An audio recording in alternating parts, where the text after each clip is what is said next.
Selamat pagi, sahabat Ragam. Apa kabar Anda hari ini? Semoga sehat dan tetap semangat menjalankan segudang aktivitas yang telah menanti. Untuk menyongsong hari ini tentu akan lebih terkesan jika sahabat menyaksikan Ragam Indonesia.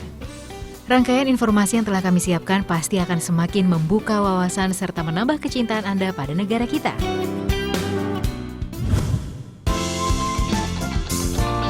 Sahabat, mungkin Anda menyukai salah satu buah yang penuh gizi ini. Ya, pisang. Pisang memang terkenal memiliki berbagai kandungan gizi yang sehat. Rupanya tidak hanya buahnya saja membawa banyak manfaat. Pohonnya juga memiliki manfaat tersendiri. Pelepah pohon pisang ini dapat dijadikan pembersih tangan loh, yang tentunya sangat bermanfaat untuk keseharian kita. Ya, menjaga keseharian itu penting. Salah satunya kebersihan tangan. Jangan sampai lupa cuci tangan sebelum makan agar tangan bebas dari kuman. Kalau nggak sempat cuci tangan pakai sabun dan air, hand sanitizer jadi solusinya. Cairan pembersih tangan ini tanpa bilas. Jadi praktis deh, bisa dibawa kemana-mana.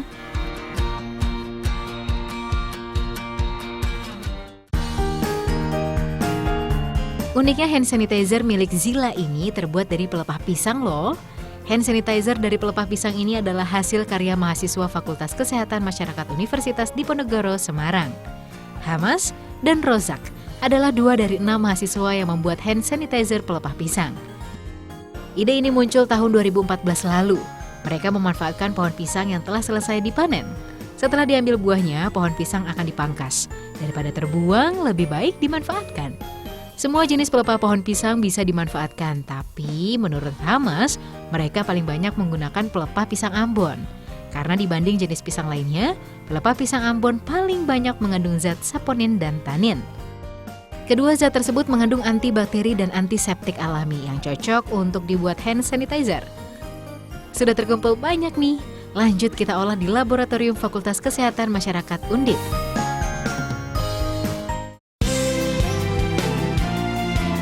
Sekarang kita cuci bersih pelepah pisangnya.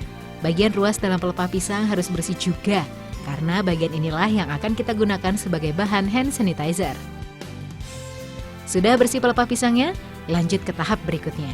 Sekarang kupas bagian luar pelepah pisang, karena kita hanya gunakan bagian dalamnya saja. Dengan potongan kecil seperti ini bisa mempermudah saat dihaluskan.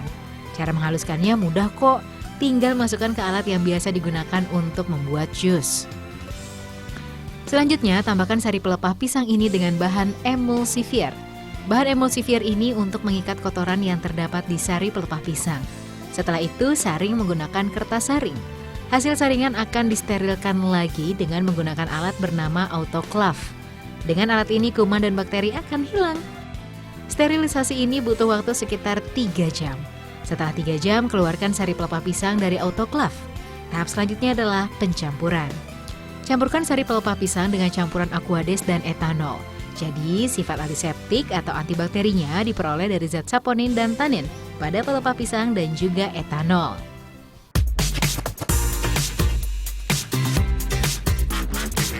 Tinggal tambahkan cairan untuk aromanya. Ada aroma jeruk, stroberi, dan lemon.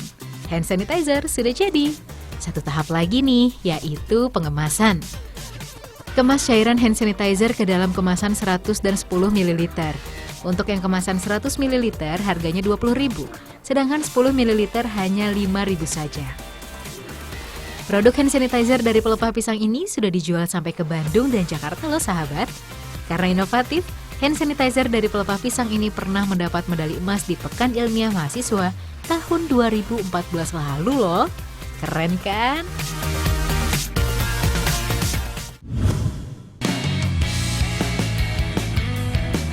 Sampai di situ, pelepah pohon pisang ini juga dapat dijadikan aksesoris keren yang dapat membuat kita makin gaya. Kertas pelepah pisang bisa juga loh dijadikan aksesoris wanita yang cantik, seperti tas dan dompet ini nih. Sekilas bahannya mirip kulit asli, motifnya pun bisa dibuat sesuai keinginan kita. Langsung saja yuk kita lihat cara buatnya. Lokasi masih di sekitaran kota Bandung kok. Pertama, membuat motif lukisannya terlebih dahulu. Motif lukisan bunga buatan Agef sudah jadi nih. Selanjutnya tinggal jemur di bawah sinar matahari selama 15 menit saja. Cat berbasis air ini cepat kering. Selain itu juga mudah meresap ke dalam serat-serat kertas sehingga warnanya enggak gampang pudar. Langkah selanjutnya adalah membuat pola tas pada kertas. Yang mau kita buat ini adalah tas wanita model tote dengan 2 tali, yang sekarang ini lagi ngetren banget. Potong kertas mengikuti pola yang sudah dibuat tadi. Setelah itu, tempelkan pada bahan kulit sintetis. Dengan dilapisi kulit sintetis ini, kertas pelepah pisang akan lebih kuat. Sekarang tinggal kita jahit deh. Pertama, kita pasang pengait talinya dulu. Jahit di kedua ujung bodi tasnya ya. Jangan lupa pasang ring kotak juga untuk mengaitkan talinya nanti. Setelah itu buat bagian bodi tasnya. Caranya dengan menjahit bagian bodi utama dengan bodi samping di kedua sisinya. Dengan mesin jahit sederhananya ini, dapat menghasilkan 1 buah tas saja dalam sehari. Bukannya tidak mampu membuat banyak, agar hasil jahitannya lebih maksimal. Bodi atau badan tasnya sudah jadi. Selanjutnya pasang tali-talinya.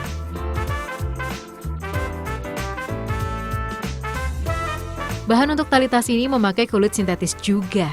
Kaitkan tali pada ring kotak yang sudah terpasang di bodi tadi. Lalu eratkan dengan menggunakan kancing logam. Terakhir tinggal merapikan saja. Nah, jadi deh. Bagaimana? Cantik kan tas pelepah pisangnya? Buat yang pengen punya, nggak harus datang ke Bandung. Silahkan aja pesan via online. Untuk tas harganya sekitar 100 ribuan. Sedangkan untuk dompet harganya enggak lebih dari 50 ribu. Bagaimana sahabat? Ingin menambah koleksi item fashion Anda dengan tas berbahan unik ini?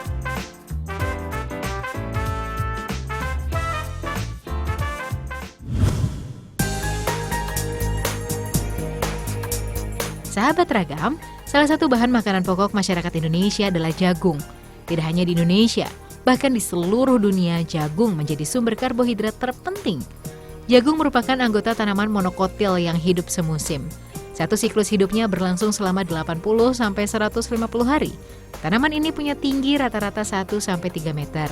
Tapi ada juga varietas yang mencapai tinggi 6 meter. Rasa alami jagung adalah manis dan gurih. Rasa ini memungkinkan jagung untuk diolah menjadi berbagai olahan. Susu jagung misalnya.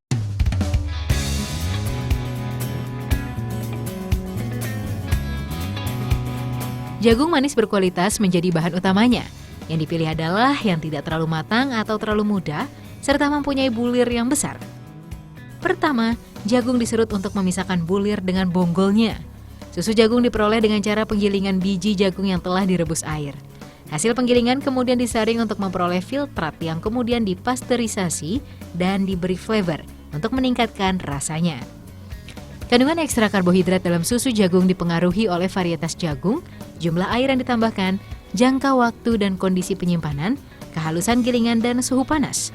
Proses pembuatan susu jagung mengacu pada proses pembuatan susu kedelai dengan beberapa modifikasi. Langkah awal yang harus dilakukan adalah membersihkan dan mensortasi jagung.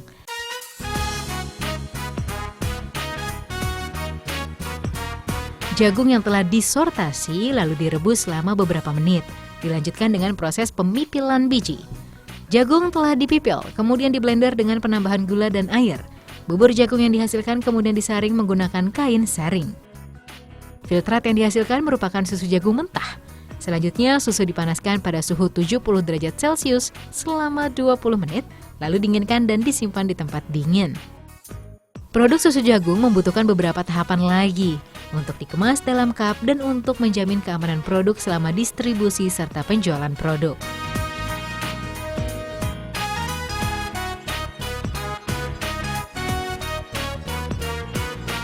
Kelebihan susu jagung dibandingkan dengan susu sapi atau kedelai adalah bahan bakunya yang mudah didapat dengan harga tidak terlalu tinggi. Jagung yang tidak mengandung laktat intolerance yang membuat susu bau amis. Susu jagung juga mengandung serat lebih, sangat cocok untuk Anda yang sedang diet. Susu jagung juga dibutuhkan bagi Anda yang alergi terhadap susu sapi. Selain rasanya yang segar dan dapat menyehatkan tubuh, susu jagung juga tidak mengandung kolesterol. Tentunya sangat baik untuk tubuh Anda.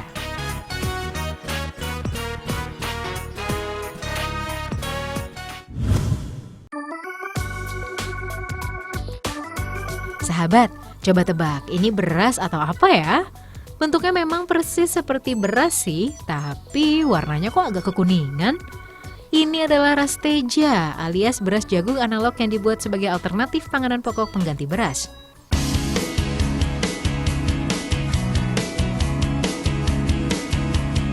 Terkenal dengan hasil jagung yang melimpah, daerah Grobogan, Jawa Tengah memiliki banyak industri rumahan yang dapat mengolah jagung menjadi aneka inovasi makanan. Seperti UKM Muri Santoso yang diketuai oleh Ibu Supini ini. Tidak hanya membuat aneka jajanan sehat, tapi juga rasteja. Uniknya, rasteja ini diolah hingga berbentuk beras. Cara memasaknya juga tidak berbeda jauh dengan memasak beras, sehingga mengonsumsinya sama seperti memakan nasi. Sebelum diolah menjadi aneka produk makanan, jagung harus melalui proses pemecahan dan pembersihan dari kulit arinya.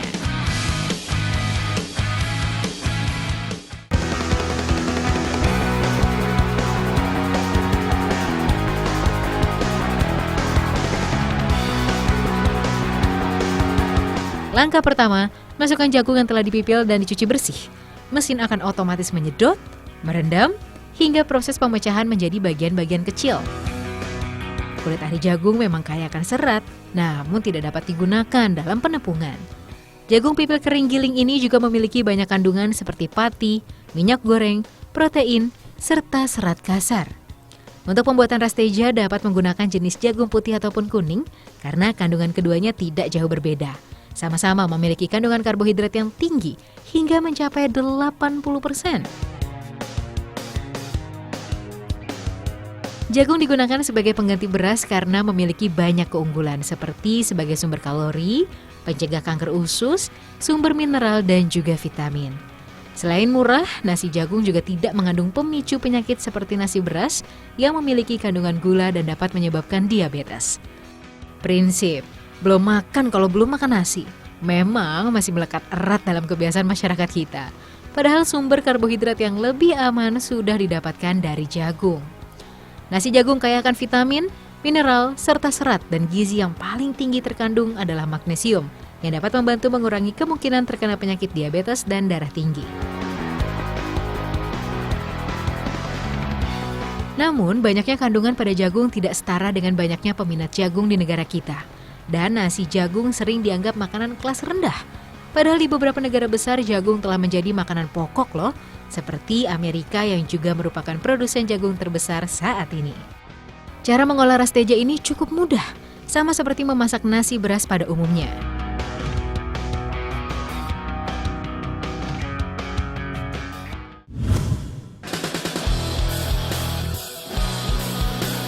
Sahabat Ragam, peristiwa meletusnya Gunung Kelut bulan Februari kemarin memang sangat memilukan sekaligus menyeramkan. Tapi di balik semua itu, Gunung Kelut memiliki beragam keindahan. Salah satu keindahan yang akan dibahas kali ini adalah keindahan faunanya.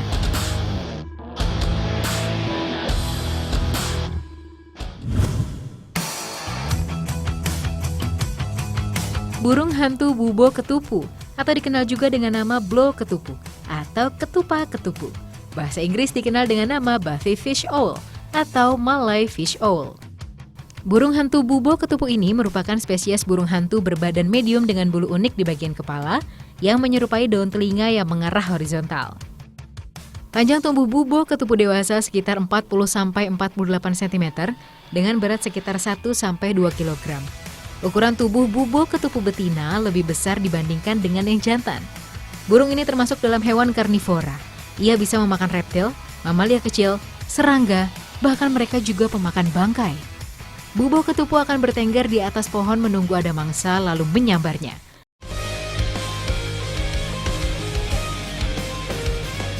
Habitat bubo ketupu adalah di area yang dekat dengan sumber air. Mereka juga sering terlihat di sekitar pemukiman manusia dan hutan mangrove dengan ketinggian mencapai 1.600 meter di atas permukaan laut. Hewan ini juga bisa ditemukan di bagian selatan Burma, semenanjung Thailand, semenanjung Malaysia, Kepulauan Riau, Pulau Sumatera, Bangka Belitung, Jawa, Bali, dan Kalimantan. Musim kawin burung hantu bubo ketupu diperkirakan terjadi sekitar awal tahun, dikarenakan pada bulan Februari sampai April sudah ditemukan telur-telur burung ini.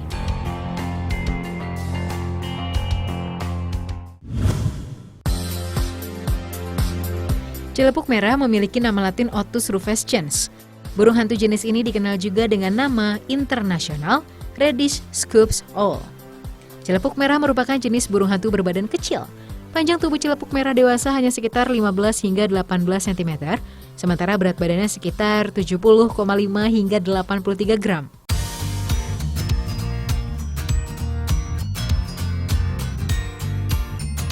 Burung hantu celepuk merah memiliki bulu yang berwarna coklat kemerahan. Jika dilihat dari arah depan, burung hantu jenis ini terlihat seperti memiliki 2 buah daun telinga yang tegak ke atas. Namun itu bukanlah daun telinga, melainkan bulu kepala yang berdiri tegak.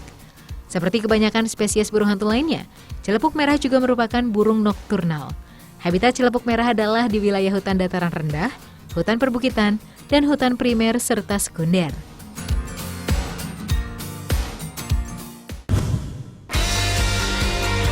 Burung hantu Taito alba atau serak Jawa dikenal juga dengan nama barn owl.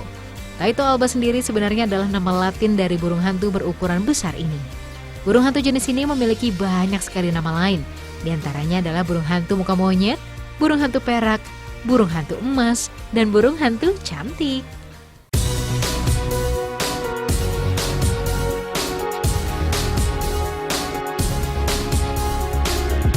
Bulunya dominan putih membuatnya menjadi spesies burung hantu yang paling mudah dikenali di antara yang lainnya.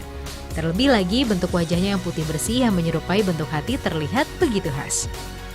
Habitat burung serak Jawa antara lain di tepi hutan, lahan budidaya, hingga taman kota. Secara umum bisa dibilang mereka hidup di daerah yang banyak pohon dengan ketinggian mencapai sekitar 1.600 mdpl. Mereka sering bertengger di dahan yang rendah. Daerah penyebaran burung serak Jawa adalah di seluruh benua kecuali Antartika. Burung hantu adalah binatang nokturnal. Mereka aktif di malam hari. Mata serak Jawa sangat peka terhadap cahaya sehingga mereka dapat melihat dengan baik di dalam kegelapan malam. Namun, serak Jawa seringkali juga terlihat terbang di saat senja atau bahkan saat siang hari. Makanan burung ini antara lain adalah tikus, kadal, bahkan ular. Saat berburu, serak Jawa atau Taito alba ini tidaklah mengandalkan kecepatan menerkam mangsa, melainkan lebih mengandalkan indera pendengarannya yang sangat tajam, serta cara terbangnya yang nyaris tidak ada suara. Beberapa peneliti mengatakan jika burung hantu Taito dapat bersifat poligami. Seekor jantan dapat mengawini lebih dari satu betina dalam radius kurang dari 100 meter antar sarang yang berbeda. Mereka juga tidak mempunyai musim kawin. Dalam sekali musim kawin, seekor induk Taito dapat bertelur sebanyak 3-6 butir. Bahkan terkadang bisa mencapai 12 butir hanya dalam waktu 2 hari saja.